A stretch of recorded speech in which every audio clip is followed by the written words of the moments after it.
நம்ம சேனலில் தொடர்ந்தாப்பா நீங்கள் வீடியோக்களை பார்க்க நினச்சிங்கன்னா இது நம்ம சேனலை சப்ஸ்கிரைப் பண்ணுங்கள் கீழே பெல் சிம்பல் இருக்கும் அதையும் கிளிக் பண்ணுங்க. சரி வாங்க நம்ம வீடியோக்குள்ளே போகலாம். வணக்கம் நண்பர்களே. ஒரு காட்டில் ஒரு ஆண் பெண் பறவைகள் சந்தோஷமாக வாழ்ந்து வந்தன. பெண் பறவை கருத்தரித்து முட்டையிட ஆரம்பித்தது.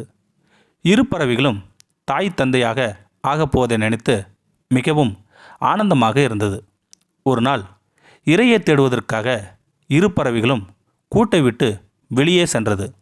அந்த சமயம் மரத்தின் கீழ் ஒரு பாம்பு இதுதான் சமயம் என்று மரத்தின் மேல் ஏறி அனைத்து முட்டைகளும் தின்றுவிட்டன. திரும்பி வந்த பறவைகள் கூட்டில் முட்டை இல்லாததை பார்த்து அதிர்ச்சி அடைந்தன.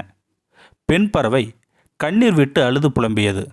ஆண் பறவையோ ஆறுதல் கூறி சமாதானம் செய்தது. இப்படி முட்டைகளை பலமுறை பறவைகளை இழந்தன.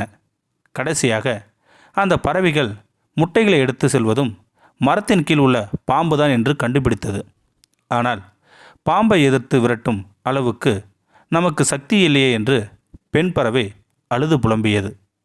நாம் இங்கிருந்து வெளியேறி வேறு இடத்திற்கு சென்று விடலாம் என்று ஆலோசனை கூறியது பெண் பறவை.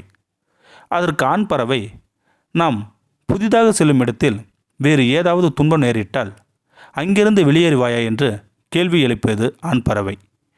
இங்கே இருந்து இந்த பிரச்சனைக்கு எப்படி தீர்வு காண்பது என்பதை பற்றி யோசிப்போம் என்றது ஆண் பறவை.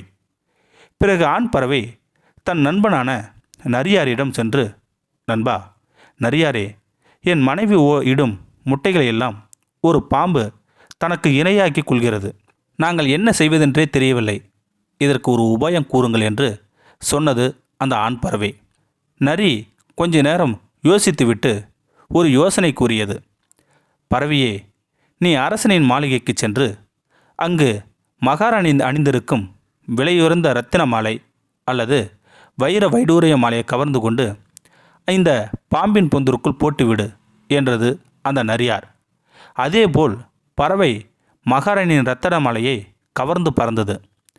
காவலாளிகள் அந்த பறவையின் பின் தொடர்ந்து ஓடினார்கள். பறவை பாம்பின் பொந்தை நெருங்கியவுடன் இரத்தின மாலையை பொந்திற்குள் போட்டுவிட்டு சென்றது. காவலாளிகள் பொந்தின் அருகே சென்று தன் கையில் உள்ள ஈட்டியால் பொந்திற்குள் விட்டு இரத்தினமலையை எடுக்க முயற்சி செய்தனர் காவலாளிகள். அப்போது பொந்திற்குள் இருந்த பாம்பு கோபத்துடன் சீறி வெளியே வந்தது. பாம்பை கண்ட காவலாளிகள் தன் கையில் வைத்திருந்த ஈட்டியால் பாம்பினை தாக்கினார்கள். பாம்பும் அங்கேயே இறந்து போனது. மரத்தின் மேலிருந்த பறவைகள் இந்த காட்சிகளை கண்டு ஆனந்தத்தில் திளைத்தது. சிறிது காலம் கழித்து அந்த பறவைகள் தன் சேய் பறவைகளோடு ஆனந்தமாக வாழ்ந்து வந்தது. கஷ்டத்தை கண்டு பயந்து ஓடினா பிரச்சனை தான் பெருசாகும். ஒரு சிலர் கடன் தொல்லைகளாலும் மற்ற குடும்ப பிரச்சனைகளாலும் ஊரை விட்டு சென்று விடுகிறார்கள். அப்படிப்பட்டவர்களுக்கு இந்த கதை சமர்ப்பணமாகும்.